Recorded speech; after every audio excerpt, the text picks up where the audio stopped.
+2 പഠനം പാതി വഴിയിൽ മുടങ്ങിപ്പോയവരാണോ നിങ്ങൾ? ജീവിത സാഹചര്യങ്ങൾ കൊണ്ട് പഠനം നിർത്തി ഇന്നൊരു നിലയിലെത്താൻ സാധിക്കാത്തവരാണോ? ക്ലാസുകൾ അറ്റൻഡ് ചെയ്യാൻ സമയമില്ലേ? എന്നാൽ ഇനി വെറും 6 മാസം കൊണ്ട് നിങ്ങൾക്കും SSLC +2 പാസ്സാകാം LB അക്കാദമിയിലൂടെ. പരിചയസമ്പന്നരായ അധ്യാപകരുടെ കീഴിൽ ഓൺലൈൻ ക്ലാസ്സസ് അറ്റൻഡ് ചെയ്യാം. സ്റ്റേറ്റ്, CBSE, ICSE സിലബസിൽ പഠനം മുടങ്ങിയവർക്കും അപേക്ഷിക്കാം. PSC, UPSC, കേരള ഗവൺമെന്റ്, കേന്ദ്ര ഗവൺമെന്റ് അംഗീകൃത SSLC +2 നിങ്ങൾക്ക് നേടിയെടുക്കാം. LB academy online classes, Palathingal building, Petta junction, Ernakulam. അല്ലെ, ഒരുപാട് ചേട്ടന്മാരും ഒരുപാട് ചേച്ചിമാരും ഒക്കെ എന്നെ വിളിക്കാറുണ്ട്, ആ മോളെ ഞങ്ങൾക്ക് SSLC +2 കംപ്ലീറ്റ് ചെയ്യണം എന്ന് പറഞ്ഞിട്ട്. അപ്പൊ ഞങ്ങൾക്ക് പേടിയാണ്. കാരണം എന്താണെന്ന് വെച്ച് കഴിഞ്ഞാൽ ഇത്രയും ഗ്യാപ്പ് ഒക്കെ വന്നതിന് ശേഷം പിന്നെ പഠിക്കുമ്പോഴത്തേന് എങ്ങനെയാണ് പഠിക്കാൻ പറ്റുമോ? ഘോരം പ്രസംഗിക്കുന്ന പോലെയൊന്നും അല്ല നമ്മൾ ക്ലാസ്സുകൾ എടുക്കുമ്പോൾ നിങ്ങളുടെ അവസ്ഥകളൊക്കെ ഒന്ന് മനസ്സിലാക്കി ആ ഒരു രീതി തന്നെയായിരിക്കും ക്ലാസ്സുകൾ എടുക്കുന്നത് കേട്ടോ. കൂടുതൽ ആൾക്കാരെ ചോദിക്കുന്നത് PSC എക്സാമിന്റെ കാര്യമാണ് ചോദിക്കുന്നത്. കുഴപ്പമുണ്ടോ? എല്ലാവർക്കും നമസ്കാരം. LB അക്കാദമി ഓൺലൈൻ ക്ലാസിന്റെ പുതിയൊരു വീഡിയോയിലേക്ക് എല്ലാവർക്കും സ്വാഗതം. അപ്പോൾ ഇന്ന് വന്നിരിക്കുന്നത് നമ്മുടെ NOS വഴി SSLC +2 കൊമേഴ്സ്, ഹ്യൂമാനിറ്റീസ്, സയൻസ് ഗ്രൂപ്പുകളൊക്കെ എടുത്ത് പഠിക്കാനായിട്ട് ആഗ്രഹിക്കുന്നവരാണെങ്കിൽ നിങ്ങൾക്ക് വേണ്ടിയിട്ടുള്ള വീഡിയോ ആണ് ഇന്നത്തേത്. ഒരുപാട് ആളുകളാണ് ദിനം പ്രതി LB അക്കാദമി ഓൺലൈൻ ക്ലാസ്സിനെ കോൺടാക്ട് ചെയ്യുന്നത്. NIOS വഴി SSLC +2 കംപ്ലീറ്റ് ചെയ്യുന്ന ആ ഒരു ആഗ്രഹം പറഞ്ഞുകൊണ്ട്. അപ്പൊ നിങ്ങൾ എല്ലാവരും ശ്രദ്ധിക്കുക, ഇനിയും ഒരുപാട് ആളുകൾ NOS വഴി SSLC +2 ഒക്കെ കംപ്ലീറ്റ് ചെയ്യാനായിട്ട് ആഗ്രഹിക്കുന്നുണ്ടെന്ന് എനിക്കറിയാം. അപ്പൊ അതിനെക്കുറിച്ച് നിങ്ങളുടെ സംശയങ്ങളെല്ലാം ഉൾക്കൊള്ളിച്ചുകൊണ്ടുള്ള ഒരു വീഡിയോ ആണ് ഇന്നത്തേത്.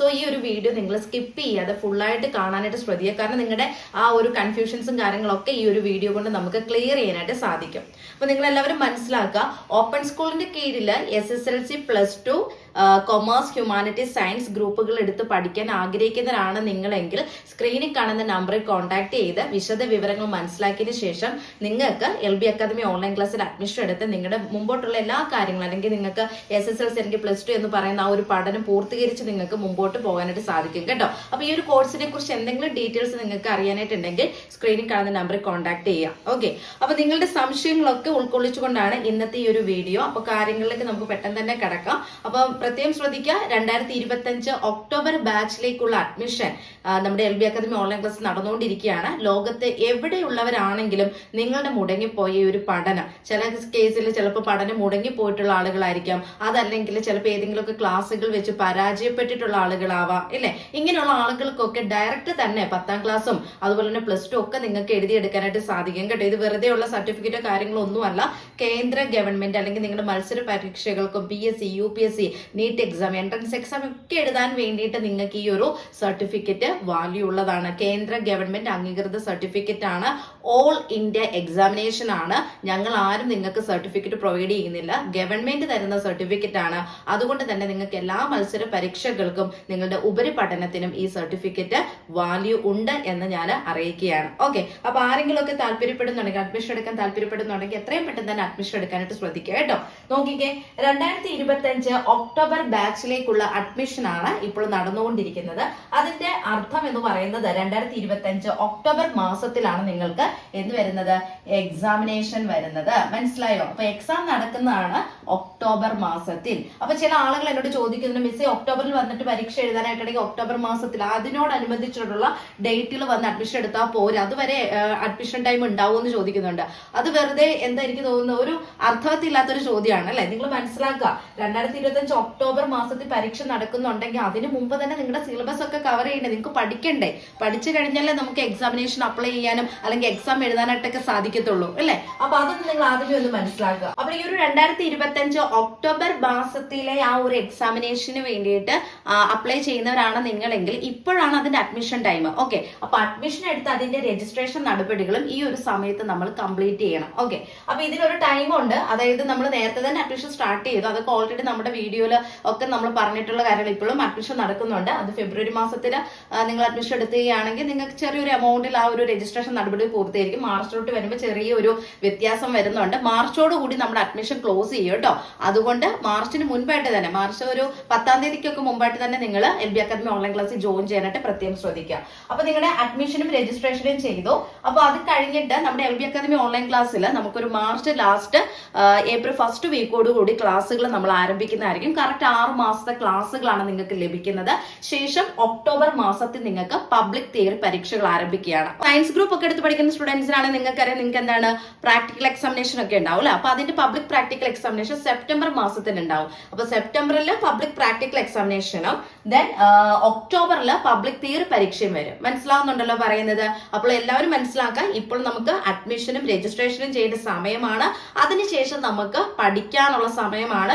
ശേഷം നമുക്ക് എക്സാമിനേഷനുകൾ വരികയാണ്. അപ്പൊ ഈ ഒരു രീതിയിലാണ് ഇതിന്റെ അഡ്മിഷൻസും കാര്യങ്ങളും പോകുന്നത്. അതല്ലാതെ ഒക്ടോബർ മാസത്തിൽ വന്ന് എക്സാം എഴുതാൻ വേണ്ടിയിട്ട് അതിന് തൊട്ടുള്ള മുമ്പുള്ള മാസത്തിൽ വന്ന് നമ്മൾ അഡ്മിഷൻ എടുത്ത് പഠിക്കുകയല്ല ചെയ്യുന്നത് കേട്ടോ. കുറച്ച് കാര്യങ്ങൾ നമ്മളൊന്ന് ചിന്തിച്ച് നോക്കിക്കേ. സ്കൂളിലൊക്കെ പഠിക്കുന്ന സമയത്ത് നമ്മൾ ജൂൺ മാസത്തെ സ്കൂൾ തുറക്കുന്ന സമയത്ത് ജൂണിൽ ചെന്ന് അഡ്മിഷൻ എടുത്ത് നമ്മൾ ഈ പറഞ്ഞ പോലെ അടുത്ത മാസം തന്നെ എക്സാം എഴുതുവാണോ ചെയ്യുന്നത്? അല്ലെങ്കിൽ പോട്ടെ, മാർച്ചിലാണ് നമുക്ക് പബ്ലിക് എക്സാം വരുന്നത്, SSLC ഒക്കെ വരുന്നത് എന്ന് പറഞ്ഞ് നമ്മൾ മാർച്ച് മാസത്തിലാണോ പോയി അഡ്മിഷൻ എടുത്ത് SSLC പരീക്ഷയ്ക്ക് തയ്യാറെടുക്കുന്നത്? അല്ല അല്ലെ. അപ്പൊ അതേപോലെ തന്നെ ഇതിലും നമുക്ക് അഡ്മിഷന്റെയും രജിസ്ട്രേഷന്റെ സമയമുണ്ട്, പഠിക്കാനുള്ള സമയമുണ്ട്, എക്സാമിനേഷന്റെ ടൈമുണ്ട്, എക്സാം ഫീസ് അടയ്ക്കേണ്ട സമയമുണ്ട്. എനിക്ക് ഓരോ ടൈമിംഗ് ഉണ്ട്, അതനുസരിച്ചാണ് കാര്യങ്ങൾ ചെയ്യുന്നത്. ഓക്കെ, ഇനി LB അക്കാദമി ഓൺലൈൻ ക്ലാസ്സിനെ കുറിച്ച് പറയുകയാണെങ്കിൽ നമുക്കിവിടെ SSLC ഉണ്ട്, അതായത് 10ാം ക്ലാസ് നിങ്ങൾക്ക് എഴുതിയെടുക്കാനായിട്ട് സാധിക്കും. അതുപോലെ തന്നെ +2 എടുക്കുകയാണെങ്കിൽ +2ന് നമുക്ക് കൊമേഴ്സ്, ഹ്യൂമാനിറ്റീസ്, സയൻസ് ഇത് 3 ഗ്രൂപ്പുകൾ നമുക്ക് ഇവിടെ അവൈലബിൾ ആണ്. സോ ഏത് ഗ്രൂപ്പ് വേണമെന്ന് നിങ്ങൾ പറഞ്ഞാൽ മതി. അതിനനുസരിച്ചുള്ള സബ്ജക്ട് കോമ്പിനേഷൻ ഞാനായിട്ട് തന്നെ നിങ്ങൾക്ക് ഇവിടുന്ന് ചൂസ് ചെയ്ത് തരുന്നതായിരിക്കും. ഓക്കെ, പിന്നെ 10ാം ക്ലാസ് ആണെങ്കിൽ നിങ്ങൾക്ക് 10ാം ക്ലാസ് കംപ്ലീറ്റ് ചെയ്യണമെന്നുണ്ടെങ്കിൽ നിങ്ങൾക്ക് LB അക്കാദമി ഓൺലൈൻ ക്ലാസ്സിൽ ജോയിൻ ചെയ്യാനായിട്ട് സാധിക്കും. ഓക്കെ, ഇനി അടുത്ത് നോക്കി നമ്മുടെ ക്ലാസ്സസിനെ കുറിച്ച് പറയുകയാണെങ്കിൽ നമുക്കിവിടെ ഓൺലൈൻ ക്ലാസ്സസ് ആണ്. ഓൺലൈൻ ക്ലാസ്സസ് എന്ന് പറയുമ്പോഴത്തേനും അതിന് പകുതിമുക്ക സബ്ജക്റ്റും ഞാൻ തന്നെയാണ് കൈകാര്യം ചെയ്യുന്നത്. ബാക്കിയുള്ള ടീച്ചേഴ്സ് നമുക്കുണ്ട്. ഇപ്പൊ സയൻസ് ഗ്രൂപ്പിനും കൊമേഴ്സിനും ഒക്കെ മെയിൻ സബ്ജക്റ്റുകളൊക്കെ എടുക്കുന്നതിന് വേണ്ടിയിട്ട് ബാക്കിയുള്ള ടീച്ചേഴ്സും ഉണ്ട്. അപ്പൊ അവർ അവരുടേതായിട്ടുള്ള രീതിയിലുള്ള അല്ലെങ്കിൽ അവർക്ക് കൊടുത്തിരിക്കുന്ന സബ്ജക്റ്റുകൾ അവരുടെ നേതൃത്വത്തിലായിരിക്കും ക്ലാസ്സുകൾ നൽകുന്നത്. അക്കാദമിക് പരമായിട്ടുള്ള എല്ലാ കാര്യങ്ങളും നിങ്ങളുടേത് ഞാൻ തന്നെയായിരിക്കും ഇവിടെ നോക്കുന്നത് കേട്ടോ. അപ്പൊ ആ ഒരു കാര്യം കൂടെ നിങ്ങൾ ശ്രദ്ധിക്കുക. അപ്പൊ ഓൺലൈൻ ക്ലാസ്സസ് എന്ന് പറയുമ്പോൾ നമുക്ക് ഗൂഗിൾ മീറ്റ് വഴി ലൈവായിട്ട് ടീച്ചേഴ്സ് ഡയറക്റ്റ് വന്ന് നിങ്ങളെ പഠിപ്പിക്കുകയാണ് ചെയ്യുന്നത്. ഇപ്പൊ ഞാനൊക്കെ എടുക്കുന്ന സബ്ജക്റ്റ് ആണെങ്കിൽ എന്റെ ക്ലാസ്സുകൾ നിങ്ങൾക്ക് കണ്ടു കഴിഞ്ഞാൽ മനസ്സിലാവും എങ്ങനെയാണെന്നുള്ളത്. അപ്പൊ അതേപോലെ തന്നെ ക്ലാസ് എടുക്കുന്ന സമയത്ത് തന്നെ മാക്സിമം ഞാൻ സ്റ്റുഡൻസിനെ പഠിപ്പിച്ചാണ് പോകുന്നത്. അപ്പൊ ആ ഒരു രീതിയിലാണ് എന്റെ ക്ലാസ്സുകൾ വരുന്നത്. ബാക്കിയുള്ള ടീച്ചേഴ്സും അതേ രീതി തന്നെയാണ് ഫോളോ അപ്പ് ചെയ്യുന്നത് കേട്ടോ. ഇനി ഓൺലൈൻ ക്ലാസ്സസ് ഗൂഗിൾ മീറ്റ് വഴി ഡയറക്റ്റ് ക്ലാസ്സസ് ഞങ്ങൾ കൊടുക്കുന്നുണ്ട്. അതോടൊപ്പം തന്നെ റെക്കോർഡഡ് ആയിട്ടുള്ള ക്ലാസ്സുകളും ഉണ്ട് കേട്ടോ.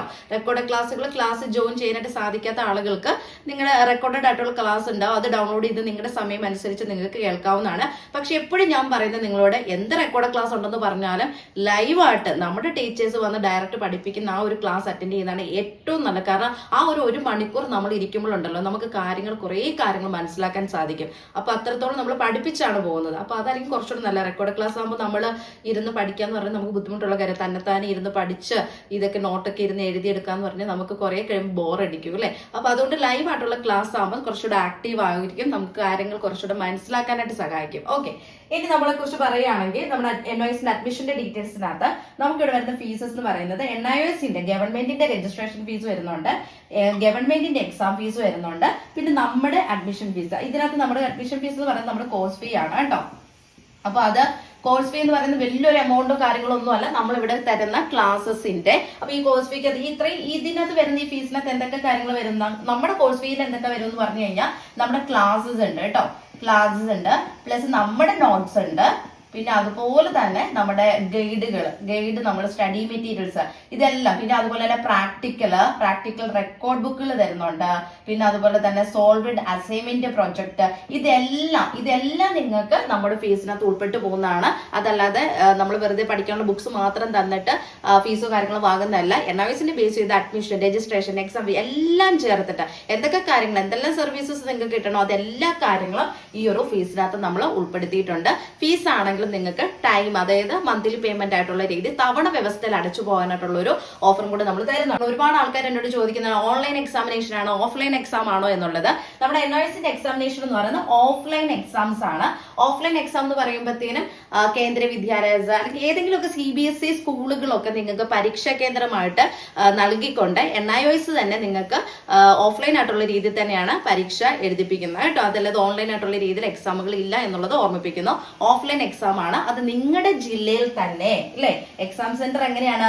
ഡിസ്ട്രിക്ട് വൈസ് ആണ്. അതായത് നിങ്ങൾ ഏത് പ്രദേശത്തുള്ള ആൾക്കാരാണോ നിങ്ങൾക്ക് ആ പ്രദേശത്ത് നിങ്ങളുടെ ജില്ലയിൽ തന്നെ നിങ്ങൾക്ക് പരീക്ഷാ കേന്ദ്രം കിട്ടും. അപ്പൊ ചില ആളുകൾ എന്നോട് പറയാറുണ്ട്, മിസ് ഞാൻ പറയുന്ന സെന്റർ എക്സാം സെന്റർ ആക്കി തരാൻ പറ്റുമെന്ന് ചോദിക്കും. അങ്ങനെയല്ല, നമ്മൾ ഓരോ മത്സര പരീക്ഷയൊക്കെ നിങ്ങൾ എഴുതുന്നവരല്ലേ ഇല്ലേ? PSC UPSC ഒക്കെ എക്സാമുകൾ എഴുതുമ്പോൾ നമുക്ക് ഹോൾ ടിക്കറ്റിൽ എങ്ങനെ സെന്റർ വരുന്നത്? നമ്മളാണോ പറയുന്നത് എനിക്ക് ഈ സ്കൂൾ മതി കേട്ടോ എന്ന് പറയുകയാണോ ചെയ്യുന്നത്? അല്ല, ആ ഹോൾ ടിക്കറ്റിൽ ഗവൺമെന്റ് നമുക്ക് നമ്മുടെ ജില്ലയിലുള്ള ഒരു സ്കൂൾ അലോട്ട് ചെയ്ത് തരികയാണ്. നിങ്ങളുടെ സെന്റർ ഇതാണ്, അവിടെ പോയി നമ്മൾ പരീക്ഷ, നമുക്ക് അറിയത്തില്ലെങ്കിൽ പോലും നമ്മൾ എന്താണ് ആ എക്സാമിന്റെ അന്ന് ആരോടൊക്കെ ബസ് കയറുന്ന ആൾക്കാർ അല്ലെങ്കിൽ ബസ്സുകാരോടോ അല്ലെങ്കിൽ അറിയുന്ന ആൾക്കാർ ആ പ്രദേശത്തുള്ള ഫ്രണ്ട്സോ കാര്യങ്ങളൊക്കെ ഉണ്ടോ അവരോട് ചോദിച്ചു നോക്കും അല്ലെ, ഈ സ്ഥലം അല്ലെങ്കിൽ ഈ സ്കൂൾ എവിടെയാണ് എന്ന് ചോദിച്ചിട്ട് എക്സാം എഴുതാൻ പോകുന്നത്. അതേപോലെ തന്നെയാണ് NOSന്റെ എക്സാം. നമുക്ക് ഗവൺമെന്റ് ഒരു സ്കൂൾ അലോട്ട് ചെയ്ത് തരും, അത് നിങ്ങളുടെ ജില്ലയിൽ തന്നെ ആയിരിക്കും. ആ പരീക്ഷാ കേന്ദ്രത്തിൽ നിങ്ങൾ പോയി പരീക്ഷ എഴുതുന്നു, അത്രേ ഉള്ളൂ കേട്ടോ. അല്ലാതെ നമ്മളായിട്ട് എക്സാം സെന്റർ ഒന്നും ചൂസ് ചെയ്ത് കൊടുക്കുന്നില്ല. ഓക്കെ, അത് മനസ്സിലാക്കാം. പിന്നെ ഏജ് ലിമിറ്റ് ഇല്ല എന്നുള്ളത് ഓൾറെഡി ഞാൻ പറഞ്ഞതാണ്. ഏത് ആൾക്കാർക്കും, അതായത് ഏത് പ്രായത്തിലുള്ള ആളുകൾക്കും ഈ ഒരു SSLC +2 ഒക്കെ കംപ്ലീറ്റ് ചെയ്യാനായിട്ട് സാധിക്കും. നമ്മുടെ NOS വഴി SSLC +2 കംപ്ലീറ്റ് ചെയ്യുന്ന ഒരാൾക്ക് ഏജ് ലിമിറ്റ് ഇല്ല എന്ന് പറയുന്ന വലിയൊരു കാര്യമാണ് അല്ലെ. ഏതൊരു പ്രായത്തിലുള്ള ആളുകൾക്ക് വേണമെങ്കിലും നിങ്ങൾക്ക് മുടങ്ങിപ്പോയ ആ ഒരു പഠനം നിങ്ങൾക്ക് പൂർത്തീകരിക്കണമെന്നുണ്ടെങ്കിൽ ഇപ്പൊ നിങ്ങൾക്ക് ഈ ഒരു NOS വഴി SSLC +2 ഒക്കെ കംപ്ലീറ്റ് ചെയ്യാനായിട്ട് സാധിക്കും. അതും നിങ്ങളുടെ ഇഷ്ടപ്പെട്ട ഗ്രൂപ്പുകൾ എടുത്ത് നിങ്ങൾക്ക് പഠിക്കാനായിട്ട് സാധിക്കും അല്ലെ. ഒരുപാട് ചേട്ടന്മാരും ഒരുപാട് ചേച്ചിമാരും ഒക്കെ എന്നെ വിളിക്കാറുണ്ട്, മോളെ ഞങ്ങൾക്ക് SSLC +2 കംപ്ലീറ്റ് ചെയ്യണം എന്ന് പറഞ്ഞിട്ട്. അപ്പൊ ഞങ്ങൾക്ക് പേടിയാണ്. കാരണം എന്താണെന്ന് വെച്ച് കഴിഞ്ഞാൽ ഇത്രയും ഗ്യാപ്പ് ഒക്കെ വന്നതിന് ശേഷം പിന്നെ പഠിക്കുമ്പോഴത്തേന് എങ്ങനെയാണ് പഠിക്കാൻ പറ്റുമോ, ഇംഗ്ലീഷ് കുറച്ച് വീക്കാണ്, ഒന്നും അറിയത്തില്ല എന്നൊക്കെ പറയാറുണ്ട്. അപ്പൊ ഞാൻ എപ്പോഴും അവരോട് പറയുന്ന, അല്ലെങ്കിൽ നിങ്ങളെ ഞാൻ ആശ്വസിപ്പിക്കാറുണ്ട്. ഇപ്പൊ ഈ വീഡിയോസ് ഒക്കെ കണ്ടുകൊണ്ടിരിക്കുന്ന ആൾക്കാരുണ്ടാവും അല്ലെ, നിങ്ങൾക്ക് എഴുതാനും വായിക്കാനും നിങ്ങൾക്ക് അറിയാവോ, നിങ്ങൾ യാതൊരു കാരണവശാലും പേടിക്കേണ്ട. അപ്പൊ നിങ്ങൾ ഇങ്ങോട്ട് പോരെ, നിങ്ങളെ ഞാൻ പാസ്സാക്കി എടുക്കും. ഓക്കെ, അപ്പൊ SSLC ആയതിന്റെ +2 ആണെങ്കിലും ഏജ് ഒരു പ്രശ്നമല്ല എന്ന് ഞാൻ പറയുകയാണ്. ഏതൊരു പ്രായത്തിലുള്ള ആൾക്കാർക്ക് വേണമെങ്കിലും നിങ്ങൾക്ക് SSLC +2 ഒക്കെ കംപ്ലീറ്റ് ചെയ്യാനായിട്ട് സാധിക്കും കേട്ടോ. അപ്പൊ അതിനനുസരിച്ചുള്ള രീതിയിൽ തന്നെയാണ് നമ്മളിവിടെ ക്ലാസ്സിൽ എടുത്തു പോകുന്നത്. ഇപ്പൊ നമ്മൾ ഈ ഒരു വീഡിയോയിൽ വന്നിട്ട് ഭയങ്കരമായിട്ട് ഘോരം പ്രസംഗിക്കുന്ന പോലെയൊന്നും അല്ല നമ്മൾ ക്ലാസ്സുകൾ എടുക്കുമ്പോൾ നിങ്ങളുടെ അവസ്ഥകളൊക്കെ ഒന്ന് മനസ്സിലാക്കി ആ ഒരു രീതിയിൽ തന്നെയായിരിക്കും ക്ലാസ്സുകൾ എടുക്കുന്നത് കേട്ടോ. അപ്പൊ അതും കൂടി ഒന്ന് മനസ്സിലാക്കാനായിട്ട് ശ്രദ്ധിക്കുക. അപ്പൊ ഏജ് ലിമിറ്റ് ഇല്ല എന്നുള്ള കാര്യം കൂടെ നിങ്ങളൊന്ന് മനസ്സിലാക്കി വെക്കാം. ഓക്കെ, ഇനി ഒരുപാട് ആൾക്കാരുടെ സംശയം, മിസ്സേ നമുക്ക് നഴ്സിംഗിന് പോകണം, അല്ലെങ്കിൽ എൻട്രൻസ് എക്സാം എഴുതണം, എനിക്ക് എഞ്ചിനീയറിംഗിന് പോകാനാണ് ഇഷ്ടം, അല്ലെങ്കിൽ എനിക്ക് മെഡിക്കൽ ഫീൽഡിൽ പോകാനാണ് എനിക്ക് ഇഷ്ടം, അല്ലെങ്കിൽ ഇതൊക്കെ കഴിഞ്ഞ് എനിക്ക് പുറത്ത് പോകണം. അപ്പൊ ഈ ഒരു NOS സർട്ടിഫിക്കറ്റ് ഓക്കെ ആണോ? കൂടുതൽ ആൾക്കാരും ചോദിക്കുന്നത് PSC എക്സാമിന്റെ കാര്യമാണ് ചോദിക്കുന്നത്. കുഴപ്പമുണ്ടോ? ഒരുപാട് ആളുകളാണ് NOS വഴി SSLC +2 ഒക്കെ കംപ്ലീറ്റ് ചെയ്ത് PSC എക്സാം എഴുതി ഗവൺമെന്റ് ജോലിയിൽ പ്രവേശിച്ചിട്ടുള്ളൂ. കാരണം എനിക്കറിയാം ഒരുപാട് ആൾക്കാർ ജോലിയൊക്കെ കിട്ടിയിട്ട് അതിന്റെ മുന്നോട്ടുള്ള കാര്യങ്ങൾക്ക് വേണ്ടിയിട്ട് എന്നെ വിളിക്കാറുണ്ട്. മനസ്സിലായോ? അപ്പൊ അതുകൊണ്ട് യാതൊരു പ്രശ്നവും ഇല്ല. നിങ്ങൾക്ക് കറക്റ്റ് സബ്ജക്ട് കോമ്പിനേഷൻ ഒക്കെ എടുത്ത് തന്നെയാണ് നമ്മളിവിടെ ക്ലാസ്സും കാര്യങ്ങളൊക്കെ പ്രൊവൈഡ് ചെയ്യുന്നത്. ഓക്കെ, അപ്പൊ ഇത്തരം കാര്യങ്ങൾ മനസ്സിലാക്കുക. അപ്പം NOSനെ കുറിച്ച് ഇനി എന്തെങ്കിലും നിങ്ങൾക്ക് ഡൗട്ടോ കാര്യങ്ങളൊക്കെ ഉണ്ടെങ്കിൽ താഴെ സ്ക്രീനിൽ കാണുന്ന നമ്പറിൽ കോൺടാക്ട് ചെയ്യുക. എല്ലാ കാര്യങ്ങളും നിങ്ങൾക്ക് പറഞ്ഞു തരുന്നതായിരിക്കും. ബാക്കി എല്ലാ സർവീസസും കാര്യങ്ങളൊക്കെ നമ്മുടെ ഭാഗത്തുനിന്ന് കിട്ടും. അപ്പൊ ഇത്രയും കാര്യങ്ങൾ, ഇത്രയാണ് പൊതുവായിട്ടുള്ള കാര്യങ്ങൾ. ഇനി ഇതിനെക്കുറിച്ച് എന്തെങ്കിലും ഡീറ്റെയിൽ ആയിട്ട് നിങ്ങൾക്ക് അറിയണമെന്നുണ്ടെങ്കിൽ നിങ്ങൾ ചോദിച്ചാൽ മതി കേട്ടോ. അപ്പൊ വിളിച്ചിട്ട് കിട്ടിയില്ലെങ്കിൽ, ഫോണിൽ കോൺടാക്ട് ചെയ്യുന്ന സമയത്ത് വിളിച്ചിട്ട് കിട്ടിയില്ലെങ്കിൽ വാട്സപ്പിൽ മെസ്സേജ് അയക്കാനായിട്ട് പ്രത്യേകം ശ്രദ്ധിക്കുക. കാരണം ഒരുപാട് തിരക്കുകളും കാര്യങ്ങളും ഒക്കെ ഉള്ള ഒരു വ്യക്തിയാണ്. അതുകൊണ്ട് തന്നെ വിളിച്ചിട്ട് കിട്ടിയില്ലെങ്കിൽ വാട്സപ്പിൽ മെസ്സേജ് അയക്കാനായിട്ട് പ്രത്യേകം ശ്രദ്ധിക്കുക. അപ്പോൾ ഇന്നത്തെ വീഡിയോ അവസാനിപ്പിക്കുന്നു. NOSനെ സംബന്ധിച്ചിട്ടുള്ള പുതിയ ഇൻഫർമേഷൻസുമായി നെക്സ്റ്റ് വീഡിയോ കാണാം. Thank you.